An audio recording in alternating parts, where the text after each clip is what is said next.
नमस्कार, आप देख रहे हो हॉर्नबिल टीवी भारत।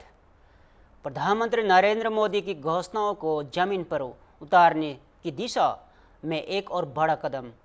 जीएसटी के मिली राहत पर मध्य प्रदेश के मुख्यमंत्री डॉक्टर मोहन यादव का बड़ा बयान सामने आया। मुख्यमंत्री ने कहा कि जीएसटी में दी गई राहत सभी वर्गों के लिए एक गुलदस्ते की तरह है, जो आमजन को सीधे तौर पर राहत देती है। उन्होंने कहा कि प्रधानमंत्री श्री नरेंद्र मोदी ने स्वतंत्रता दिवस पर जो संकल्प लिया था, उससे महज एक महीने में पूरा कर दिखाया गया है। यह राहत आम व्यक्ति के जीवन को आसमान बनाने वाला एक ऐतिहासिक निर्णय है। डॉक्टर मोहन यादव ने आगे कहा कि वैश्विक चुनौतियों के बावजूद आमजन के हित में ऐसा फैसला लेना न केवल आदित्य है, बल्कि देश के हर वर्ग के सशक्तिकरण में भी सहायक सिद्ध होगा। आगे सुनिए। श्रीमान नरेंद्र मोदी जी के नेतृत्व में जिस प्रकार से देश ने दुनिया के सामने अपनी तस्वीर बनाई है, वो वाकई अद्भुत है। और प्रधानमंत्री जी सभी क्षेत्रों का समान रूप से ध्यान रखते हैं। वैश्विक उथल पुथल के भरे माहौल में भी वो अपने देशवासियों का, उद्यमियों का, गरीब से गरीब आदमी का, हेल्थ सुविधाओं का, प्रत्येक का ध्यान रखते हैं। जैसा कि उनने 15 अगस्त के अपने लाल किले की प्राचीर से उद्बोधन में कहा था, यह अगले समय में बहुत अच्छी सुविधा मिलने वाली है, बहुत अच्छी सौगातें मिलने वाली है। और हमने देखा 1 महीने से भी कम समय में कल जीएसटी की बैठक माननीय वित्त मंत्री जी के साथ जो हुई है, जिस प्रकार से उन्होंने अपनी चीज़ों को कहा है, और अगले नवरात्रि से वो लाभ मिलने वाला है 22 सितंबर से।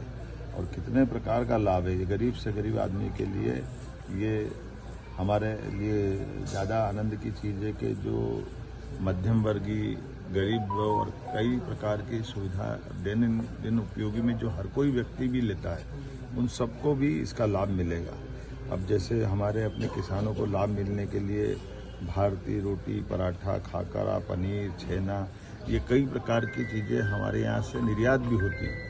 ऐसे में इनको मदद करने के लिए इनका निर्यात बढ़ा करके किसानों के जीवन की बेहतरी के लिए जो प्रयास किया है, जिसका 5% से घटा करके इसका स्लैब 0% किया है। शिक्षण सामग्री, शिक्षक खास करके नक्शे, chart, globe, pencil, sharpener, crayons, pastel, copy, notebook, ये हर विद्यार्थी के जीवन में अत्यंत आवश्यक होती है।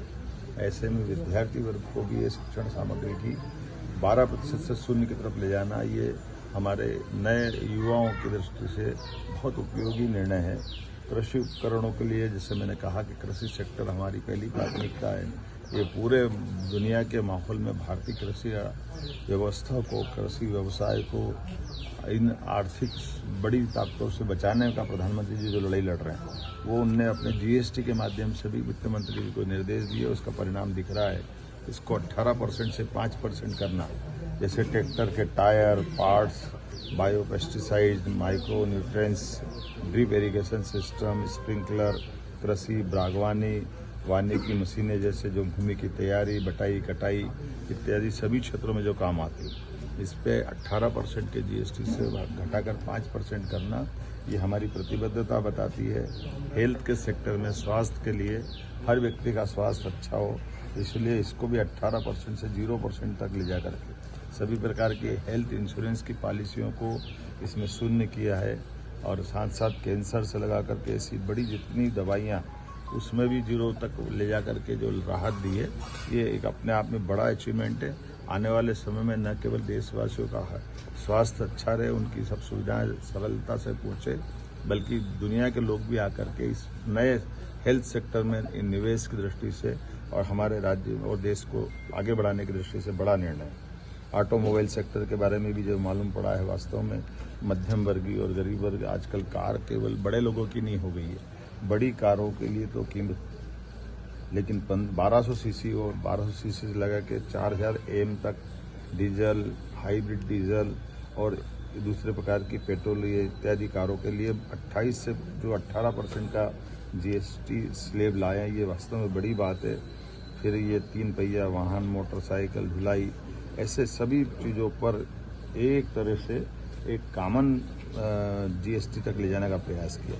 इलेक्ट्रॉनिक गैजेट्स, खास करके monitor, projector, dish washing machine, ऐसे कई चीजें आज के जमाने में ये कई सामान्य चीजों की तरह लेने लगे हैं।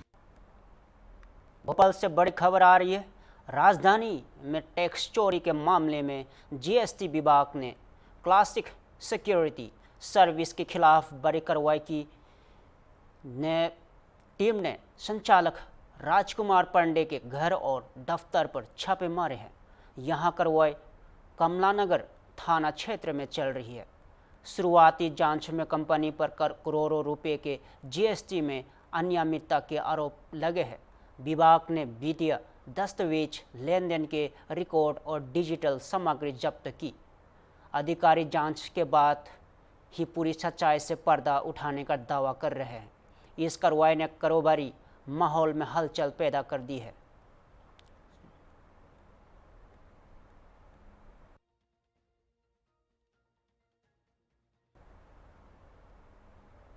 और भोपाल से और एक बार फिर बड़ी खबर, जहां मुख्यमंत्री डॉक्टर मोहन यादव ने पीएम उषा परियोजना के तहत भारत उल्ला विश्वविद्यालय में लगभग 100 करोड़ रुपए के निर्माण कार्य को भूमि पूजन किया।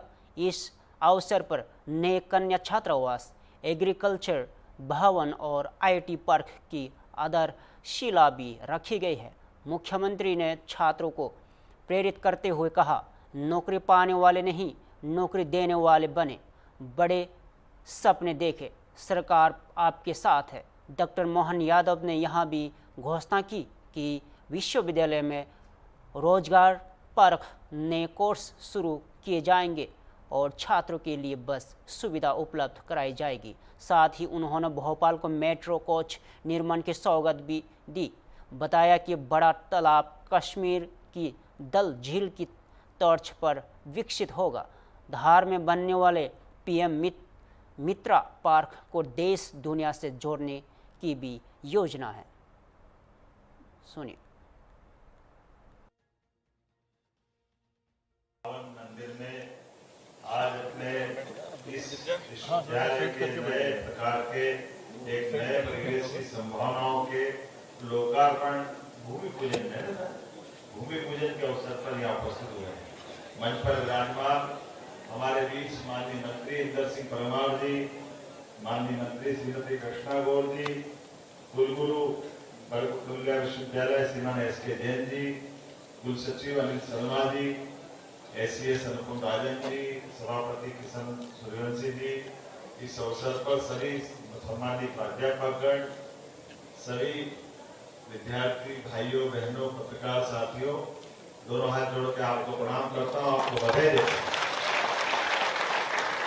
हमारे विश्वविद्यालय के इस बदलते दौर में और पुराने समय के दौर में ये आज तो आपको ज्यादा बोलने की जरूरत नहीं है।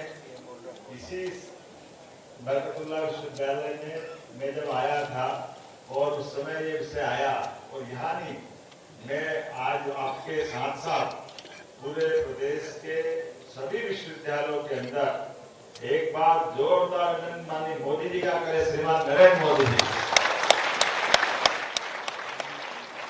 जिनके नेतृत्व में भारत करवट बदल रहा है, देश करवट बदल रहा है। युवाओं की उनके अपने सपनों की ऊंचाई के ऊंचे से ऊंचे आकाश को दिलाने के लिए माननीय हमारे आज के उच्च शिक्षा विभाग के सहयोगी मंत्री माननीय इंदर सिंह जी परमार, सहयोगी मंत्री हमारे यहाँ की विधायिका कृष्णा गौर जी, बरकतुल्लाह विश्वविद्यालय के कुलगुरु एसके जैन साहब और हम सब ने मिलकर के आज लगभग 100 करोड़ के अलग अलग प्रकार के कामों का शुभारंभ किया है।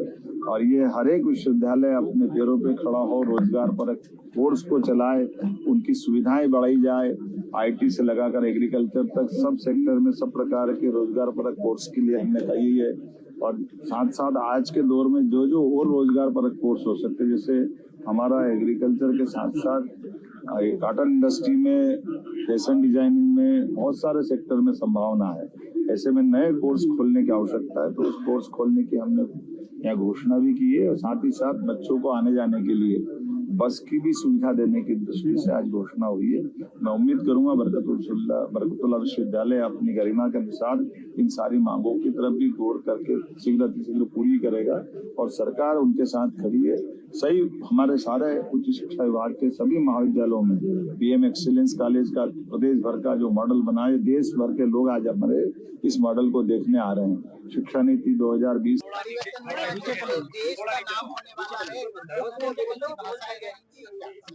देखिए, भारत की 12 हमारी राष्ट्रीय भाषाएं, क्षेत्रीय भाषाएं 22 क्षेत्रीय भाषाओं को जो संविधान में उनको चिन्हित किया गया है, उन भाषाओं में से हम 12-15 भाषाओं को पहले चिन्हित कर रहे हैं। जो प्रदेश बड़े हैं, जहाँ पर उन भाषाओं के कारण से कई बार वहाँ के लोग हमारे यहाँ बड़ी संख्या में नौकरी करने आते हैं, दूसरे व्यवसाय करने आते हैं, उन राज्यों को हम सम्मिलित करने जा रहे हैं। और हमारे लगभग सभी विश्वविद्यालयों ने अपने अपनी भाषाओं का चयन कर लिया, अपनी कार्य परिषद में निर्णय करके आगे उसको क्या रहेगा उसको क्रेडिट से जोड़ने का काम करेंगे।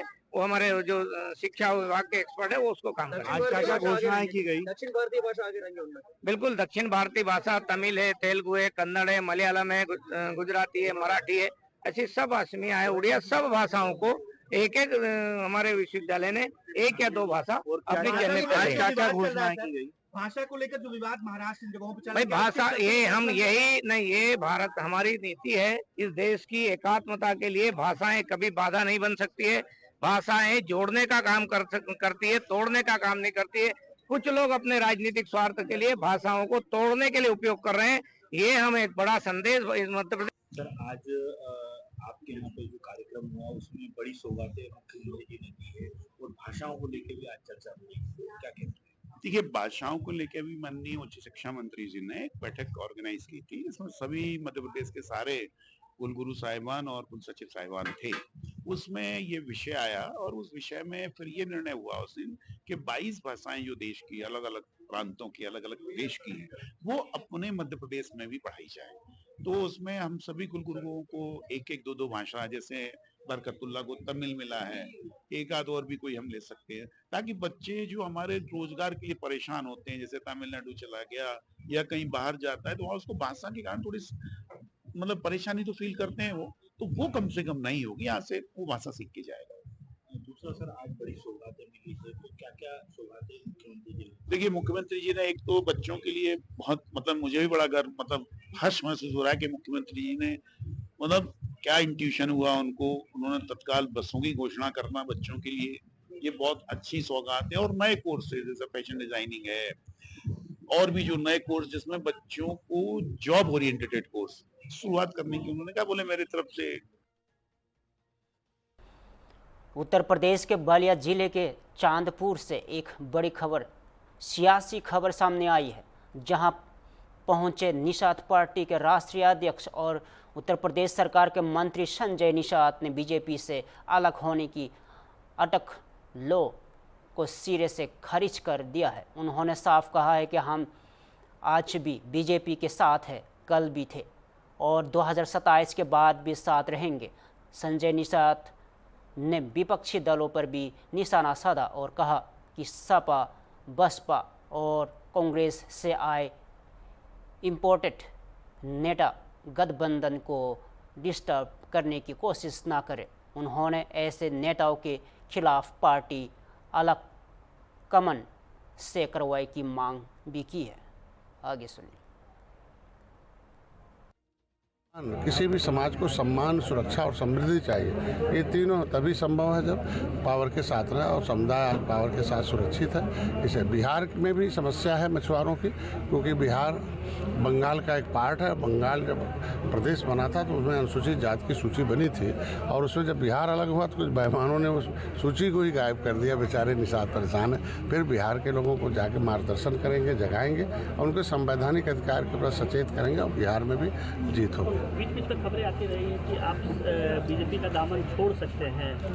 ये क्या 2027 तक वाकई ऐसे लोग देखो, विपक्ष के पास कोई मुद्दा है नहीं, वो इधर उधर बयानबाजी कराते रहते हैं। हम लोग आज भी बीजेपी के साथ हैं, कल भी हैं, परसों भी हैं। हम लोग विचारधारा से जुड़े लोग हैं। 2027 बीच तक रहेंगे सर? निश्चित रूप से आज भी हैं, कल भी हैं, 27 में रहेंगे, आगे भी रहेंगे। नाराजगी थी सर? ये कुछ जो बीच जिनकी दुकानें बंद हो रही हैं, जो इम्पोर्टेड नेता हैं, जो सपा बसपा कांग्रेस से आने वाले हैं, अब इतनी बड़ी पार्टी है, उनके सामने लगता है कि हम लोग कहाँ जाएंगे। मतलब सोच उनकी है। हम तो चाहते हैं कि आगे आवें, उनको आगे वो भी बढ़ें। बहुत ऐसे लोगों को मैंने बुलाया, विधायक में टिकट दिया, उन्हें विधायक बनाया, सपा दिया। तो ऐसे लोग बल्कि उल्टा बयान मत दें और डिस्टर्ब न करें गठबंधन में, बल्कि आए, उनको भी हम लोग चुनाव लड़ा के उन्हें विधायक बनाएं। ऐसे इम्पोर्टेंट नेताओं को पार्टी से निकालने की मांग करेंगे? मैंने मांग नहीं मारी, वो भी हमारे ही वंश के हैं, उनको सुधारने के लिए मांग किया है कि उन्हें सुधारा जाए। आपको बीजेपी को रोकना चाहते हैं? नहीं, मैं कह रहा हूँ आज के दिन में मैंने सुधारने के लिए बात की कि ऐसे लोगों को बयानबाजी बंद किया, वो भी हमारे ही भाई हैं। आपके कार्यकर्ता जो है वो आपको मैं उनके लिए काम कर रहा हूँ 24 घंटे, और उनके लिए 14 किताबें लिखी है। मैं उनकी आवाज़ हूँ, मोदी अमित शाह तक 24 घंटे उनके बीच में रहता हूँ। उनके दर्द को आज के दिन में संवैधानिक अधिकार दिलाने के लिए मैं लड़ाई लड़ रहा हूँ। तो आज के दिन में जिस तरीके से political godfather of leather man हुए, मिल्क मैन हुए, अपर कास्ट हुए, उसी तरीके से अगर उन्होंने हमें उपाधि दी है तो हमारी जिम्मेदारी बनती है कि इस समाज के जो भी संवैधानिक अधिकार हो दिलाए। नहीं, हम कह रहे हैं आज के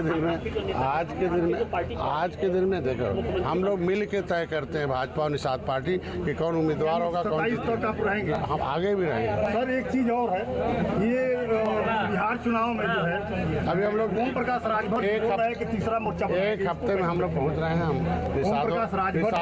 निषादों की आवाज बनने बिहार में जा रहे हैं। ओम प्रकाश राजभर वहाँ पे प्रादेशिक अधिवेशन होगा और इतिहास। ओम प्रकाश राजभर जी जो है तीसरा मोर्चा बनाने की बात कर रहे हैं बिहार में। वो भाई हैं। अभी हम लोग अकेले जा रहे हैं और अकेले काम करेंगे, और जैसा होगा बाद में विचार किया जाएगा। तीसरा मोर्चा अगर बनता है तो विचार कौन सी पार्टियां शामिल होंगी? हम कह रहे हैं वो जो मोर्चा है, अभी तो हम लोग अभी तो राजनीति आज यहाँ आज के दिन में बाढ़ के त्रासदी में हम लोगों को राजनीतिक बात न हो तो बेहतर रहेगा आज के दिन में। गोरखपुर से बड़ी खबर। मुख्यमंत्री योगी आदित्यनाथ के जनता दर्शन कार्यक्रम में आज फिर जन सुनवाई का सिलसिला जारी रहा। अपने गृह जनपद गोरखपुर प्रवास के दौरान सीएम योगी ने सैकड़ों की संख्या में फरियादी मिले और उन्होंने अपनी समस्याएं सामने रखी। मुख्यमंत्री ने लोगों के बात को गंभीरता से सुना और संबंधित अधिकारियों को समस्याओं के त्वरित समाधान के निर्देश दिए गए। कई पीड़ितों की समस्याओं का समाधान मौके पर ही कर दिया गया, जिससे लोगों ने राहत की सांस ली। जनता दर्शन के इस रूप में एक बार फिर देखने को मिला योगी सरकार की सुनवाई, जन सुनवाई और जवाबदेही का जमीन पर असर।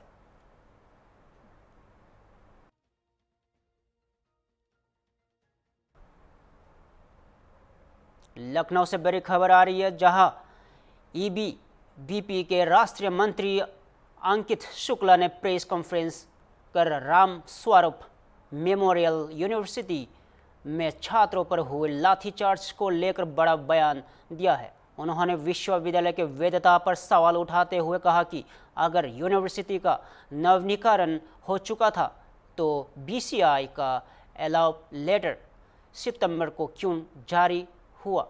उन्होंने मांग की है कि पिछले 2 वर्षों में विद्यार्थियों को हुए नुकसान की जांच हो और ऐसे संस्थान को बंद किया जाए जिसकी मान्यता ही स्पष्ट नहीं है। प्रेस कॉन्फ्रेंस में अंकित शुक्ला ने कहा, सीएम योगी कहते हैं माफिया को मिट्टी में मिला देंगे। अब ऐसे शिक्षा माफिया को भी मिट्टी में मिलाने का समय आ गया है। उन्होंने लाठीचार्ज की जांच की भी मांग की है और कहा है कि सीओ के आने के बाद कार्रवाई की गई। सवाल यह है कि जिसके कहने पर छात्रों का लाठीचार्ज हुआ, ईबीवीपी के ऐलान किया है कि आज देश प्रदेश भर में जिला मुख्यालय पर छात्र प्रदर्शन करेंगे और मुख्यमंत्री को ज्ञापन सौंपा जाएगा।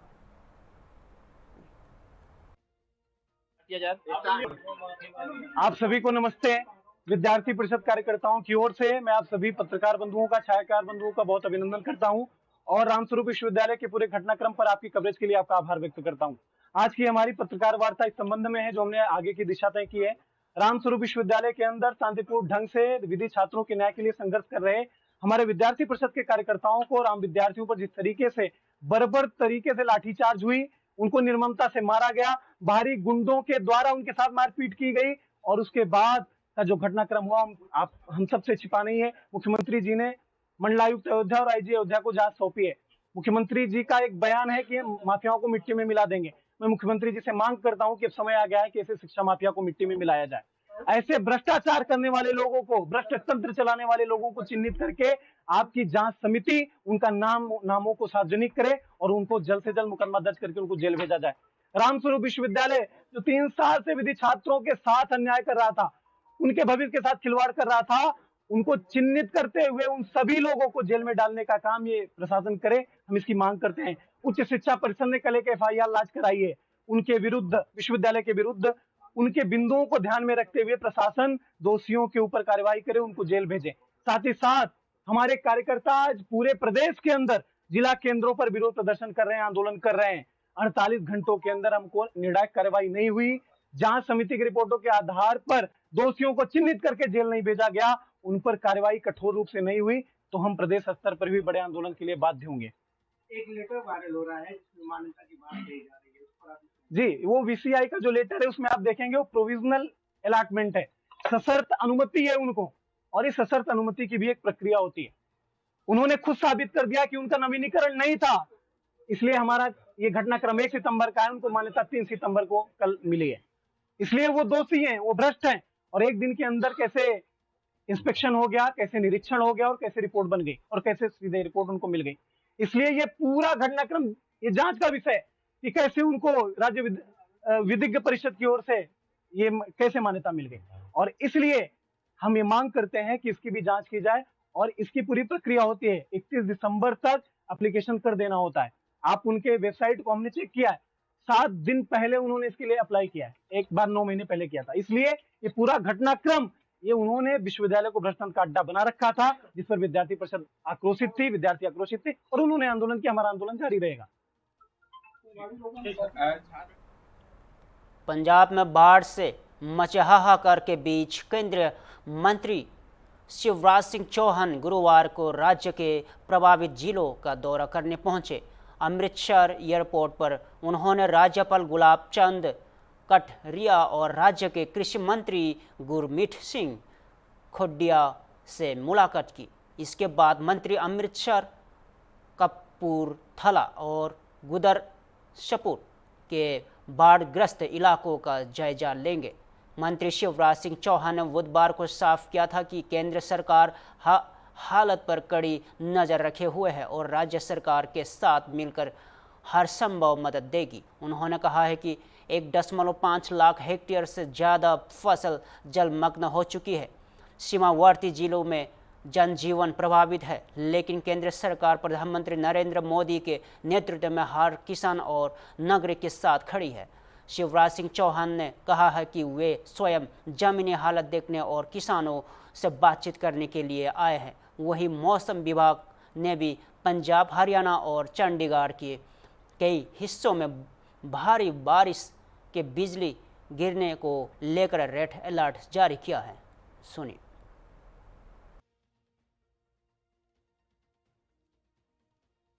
सीमावर्ती जिलों में जल प्रलय की स्थिति है, जनजीवन अस्त व्यस्त है, जनता संकट में है, किसान परेशान है। 1.5 लाख हेक्टेयर से ज़्यादा अब तक जो जानकारी है, इलाके में फसलें डूबी हुई है।